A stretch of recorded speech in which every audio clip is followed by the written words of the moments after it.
Hi, my name is Jake, and I am a bookish drummer.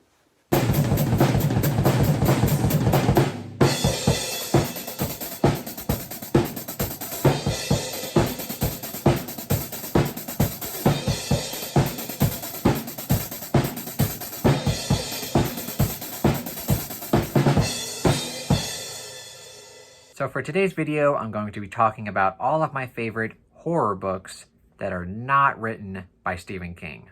Not written by Stephen King. And I apologize if at any moment in this video I attempt to say horror, but it comes out as horror. I apologize. It's a weird word to pronounce, right? Because you try to say horror, but sometimes if you talk quickly, it comes out as horror. And I'm trying to say horror. Horror. Horror. Horror.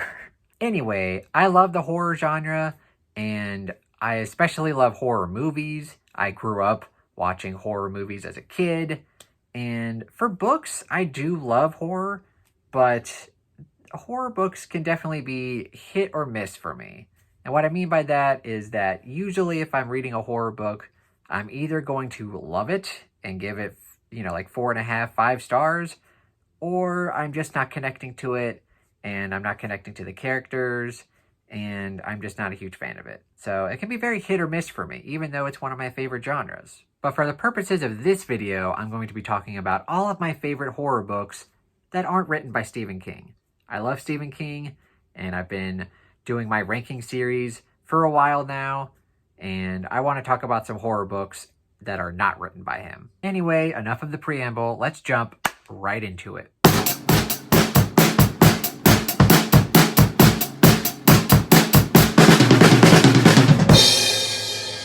We're going to start off this video with a very typical pick, I would say, for a lot of people. At least when I used to watch like top 10 horror books, this would always be in people's top 10 lists. And for good reason. It's a very important book. One of the most important and influential books ever written. You could argue it's one of the very first horror books. You could definitely argue it's the first science fiction book ever written. And that would, of course, be Frankenstein by Mary Shelley. I was supposed to read this in 12th grade AP English, but of course, I was a bit of a slacker when it came to reading in high school. I was a Spark Notes champion. I really didn't read too many books. I tried reading this at the beginning of the year, and I didn't read it. But then I got back into reading in college, where I started reading, a lot of Stephen King. And I tried to go back and read some of the books that I was supposed to read in high school, but I never did. And I picked up Frankenstein, thinking, okay, this might be a decent read. But I actually loved it, and it's one of my favorite classics that I've ever read. And there's really not too much to say about it. I'm sure everyone has heard of Frankenstein. I'm sure they know the story. I'm sure they know the differences between the book and the movie at this point. So there's not really too much to say about it other than that I really enjoy reading it. This book also blows my mind because just to think that this book was written 200 years ago, and just to think about the people who were reading this for the first time 200 years ago and what their reaction would be, I love thinking about that kind of stuff. So yeah, one of my favorite horror books and definitely one of my favorite classics.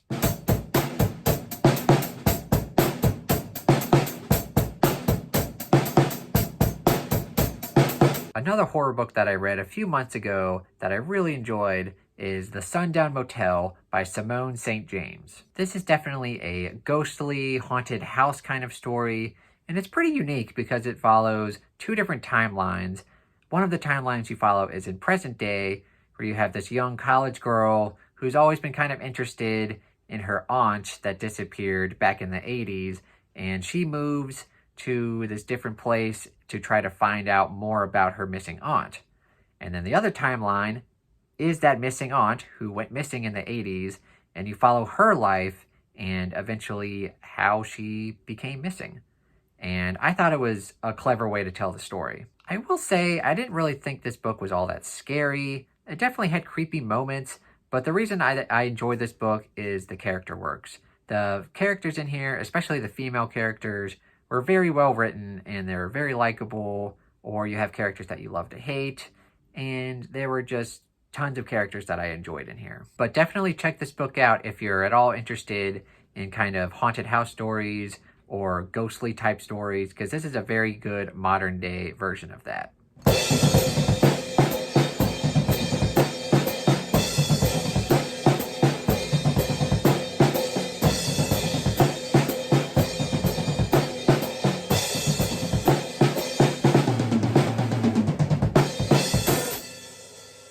One of my favorite horror series that's being written right now is by Caroline Kepnes, and that would be the Joe Goldberg series, the first book in that being, of course, You.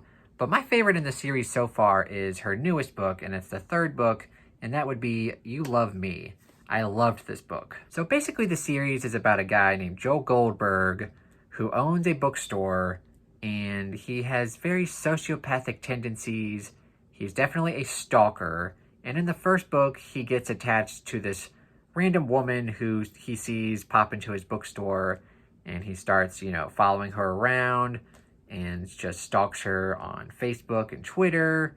And he basically does anything. He's willing to do anything to sneak into this woman's life.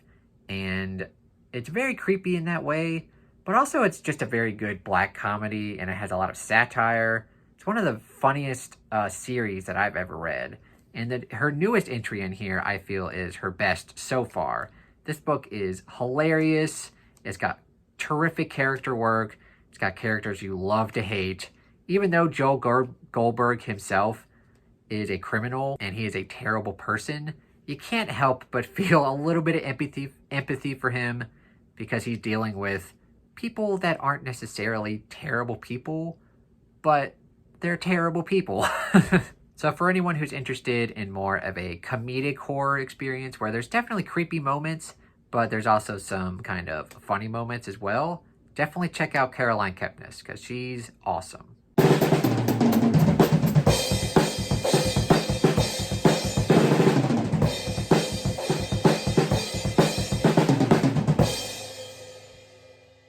I debated whether or not to include this next book on the list because a lot of people don't consider it horror. I consider it horror, so I'm going to go ahead and include it on here, and that would be I Am Not a Serial Killer by Dan Wells. It's about this kid in high school named John Cleaver, and he is definitely a sociopath who is very much interested in learning all he can about various serial killers. And it's sort of like Dexter in many ways, where you have this kid and he kind of has his own set of rules to follow, to not follow his serial killer instincts, because he has these tendencies to want to try to kill people just to see what it's like. But he has his own set of rules to follow to make sure that he doesn't do that. But when a series of murders start happening in his small town, he's very interested to see what's going on, who's doing this, and a lot of his tendencies kind of show up and he has to deal with them. I love this book, and I love the 6-book series that this is a part of. It's a very cool series, and about like halfway through this book, it takes a turn that a lot of people don't see coming, and I didn't see it coming, and I thought it was really weird and really cool, but it's definitely a horror book in my mind. I know some people don't consider it horror, but I think it's great, and I think it's one of the best horror books and horror series that I've ever read.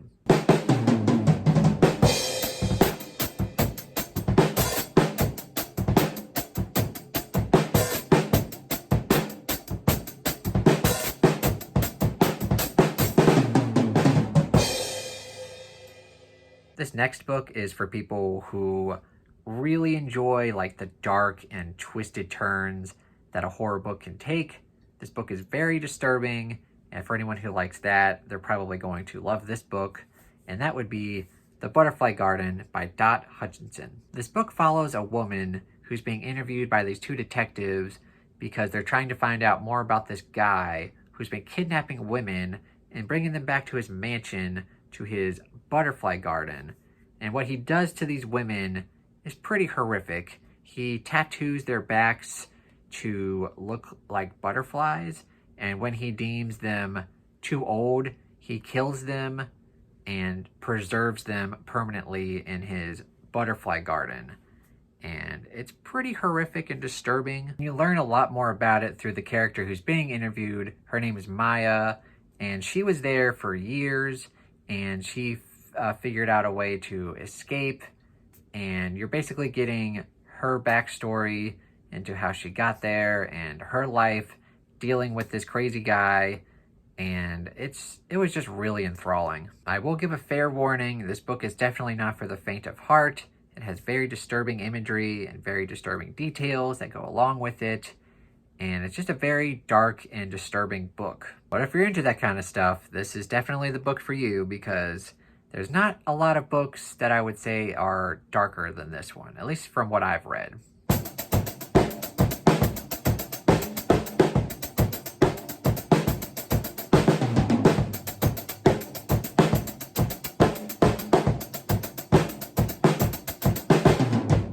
This next book I just finished last week at the beginning of July, and it's basically the reason that this video in its entirety was put on hold, because as soon as I started reading this book, I was like, okay, well, this is going to make the list, so I gotta wait until I finish this book. And that would, of course, be The Only Good Indians by Stephen Graham Jones. I had been hearing so many things about this book and this author on Leslie's Discord, and I heard a lot of stuff from Leslie herself and from Evie from She Was Only Evie. They love this author. They'll basically read anything he writes. So I basically asked them, like, okay, what's some good starting points? And this was definitely a book that I heard them talk about a lot. So I decided to pick it up, pretty much not knowing anything about it. So I jumped in completely blind, and I'm so glad I did, because this book was just, I don't even know how to describe it. I'll just read a bit of the back for y'all. Seamlessly blending classic horror and a dramatic narrative with sharp social commentary, The Only Good Indians follows 4 American Indian men after a disturbing event from their youth puts them in a desperate struggle for their lives. Tracked by an entity bent on revenge, these childhood friends are helpless as the culture and traditions they left behind catch up to them in a violent, vengeful way. Yep. That's a good way to describe it. This book is definitely a little bit more unconventional than a lot of horror books that I've read. It's more literary in that you delve deep into the characters, more so than the plot. The plot kind of takes a backstory. At some points, it doesn't even feel like there is one. It's basically just following these characters and them having to deal with their past trauma. There's a lot of great characters that we get in here, and I attached to one of them pretty early on, because we learn that he works for the post office. I work for the post office. And he loves basketball. I love basketball. And towards the middle of the book, some stuff is revealed and some crazy stuff happens within a span of like 10 pages that you're like, whoa, wait a minute, what is going on here? What the hell? And the rest of the book is easily crazy, and you don't really see a lot of it coming. And just the last like 20 pages are some of the weirdest, but also the coolest stuff in a horror book that I've ever seen. And I loved the ending. I loved this book. I had a little bit of pacing issues with kind of like the second half of it, but it was very minor, and this book was damn near perfect. I loved just the overall experience of this book. If you want to try something that's really out there and definitely different than anything you've probably read in the past, I would definitely say try this one out.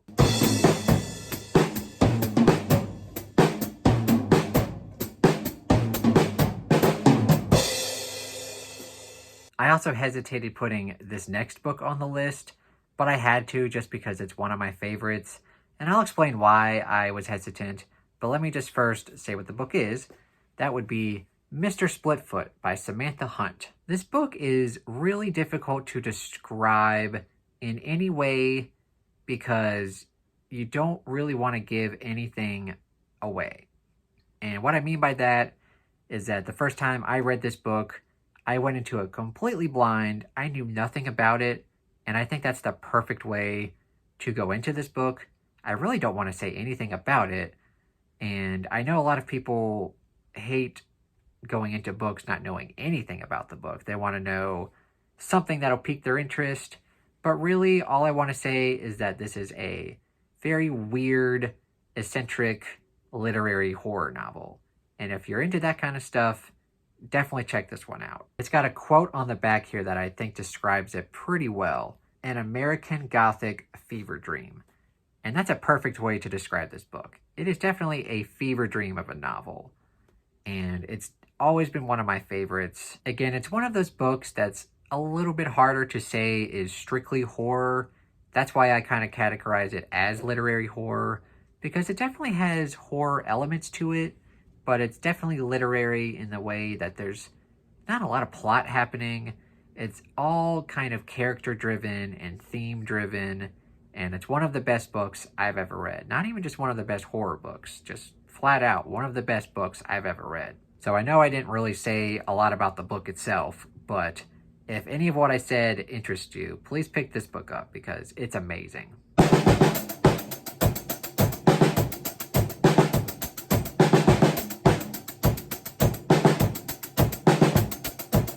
These next 3 horror books are my favorite horror books of all time that are not written by Stephen King. All of these books I could potentially see making like a top 20 list for me, and definitely one of them is in the running as a top 10 book of all time for me. And they're all great for very different reasons.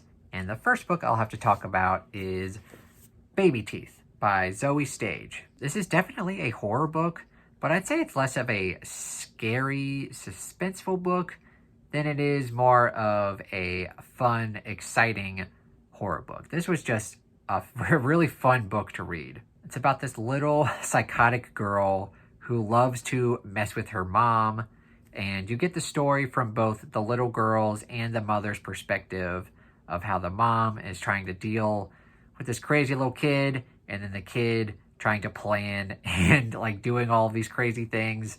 It was just a blast. And it was also weird because you simultaneously feel bad for the mom that she has to go through with all of this, but at the same time you kind of want to see like what the little girl is going to do next, like how she can top herself. And I just thought it was brilliant. There's definitely a scene in here that she probably goes a little bit too far, and it doesn't even have to deal with the mom. It deals with another character. And you get to that scene and you're like, okay, this kid is fucking messed up. She needs to stop. I had so much fun reading this book, and it's definitely a book that I want to reread many times over my life because it's, like I said, this book was just so much fun. This book is also why I don't want children. Joking, but also not joking. So if you want to read just a very fun and exciting and compulsive horror book, there's not much better than this book.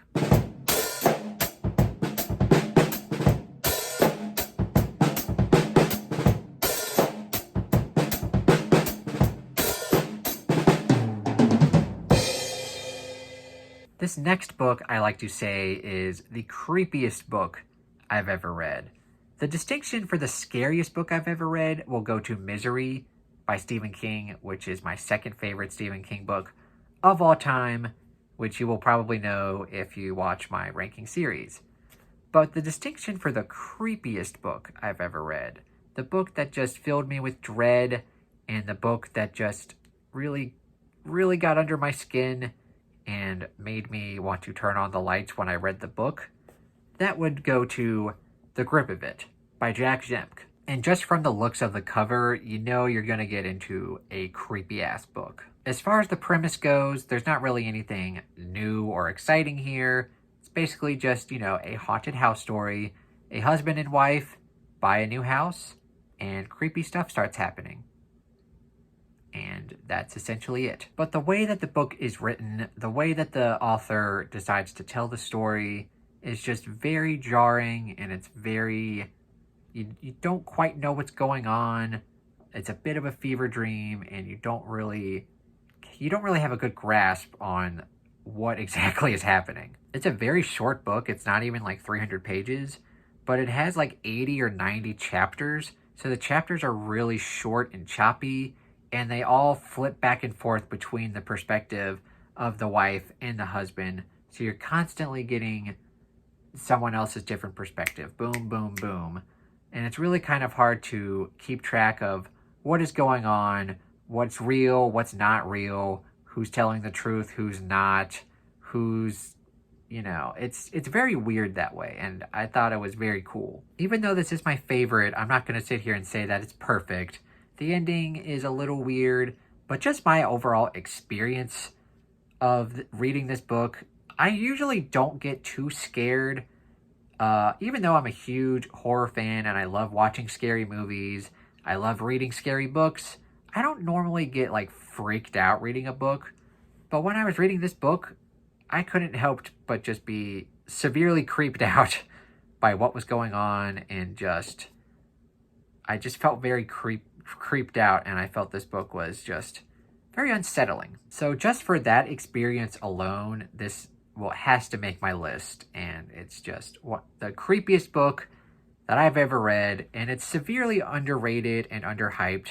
Not a lot of people have read it, and I think for any fans of horror, especially like haunted house stories, they're gonna love this book. Maybe not the ending. The ending is a little weird, but just the experience of getting creeped out by what goes on in this book, I think it'll be well worth it.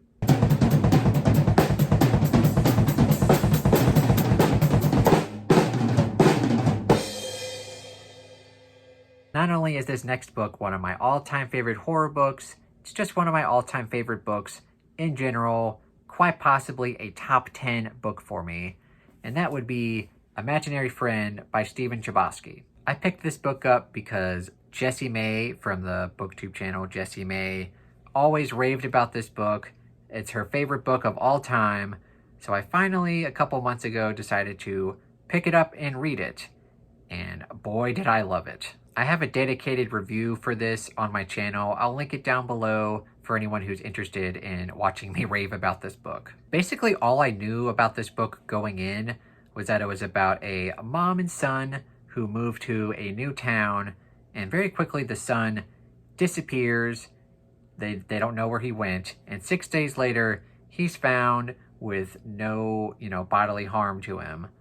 But he now has a voice in his head telling him that if he doesn't build a tree house in the middle of the woods before Christmas, everyone that he knows in town will change forever. And that's really all you need to know going into this book. That's basically the first few chapters of the book. And after that, it's just a complete roller coaster of chaos. And for a while reading this book, you really won't know what the hell is going on. But once you do figure it out, that's kind of the turning point of whether or not you're going to absolutely love this book, like I did, or you're going to think, meh. And that's kind of the shitty part about recommending this book, is because you can't really tell people what the book is about because that'll spoil it, and you just got to try it out and see if you like it or not. For people who do love this book, they love how unpredictable it is and just how chaotic it is. And the reason why it's such a good horror novel is that you have all of these characters that you grow to love, especially the mom and son duo, and a lot of other characters that are in the town with them. You grow to love them, and then crazy, horrible stuff starts to happen to them, and you don't want that crazy, horrible stuff to happen to them. And so you get very attached, and that's why horror is such a compelling genre, because you have these characters that you grow to love, and then you see horrible stuff starts to happen to them, and it scares you. That's what good horror is supposed to do. And Stephen Chbosky 100% achieves that with Imaginary Friend. So yeah, this is my favorite horror novel that is not written by Stephen King. Alright, so what did you guys think of my picks for this video? Did I mention any of your favorite or least favorite horror books? If you have read any of these books, please let me know what you thought about them down below. Also, if there are any books that I didn't include on here, what are your favorite horror books that are not written by Stephen King? Please let me know down in the comments below. And if you enjoyed this video, please give it a thumbs up and consider subscribing to my YouTube channel. Thank you so much for watching, and have a terrific day.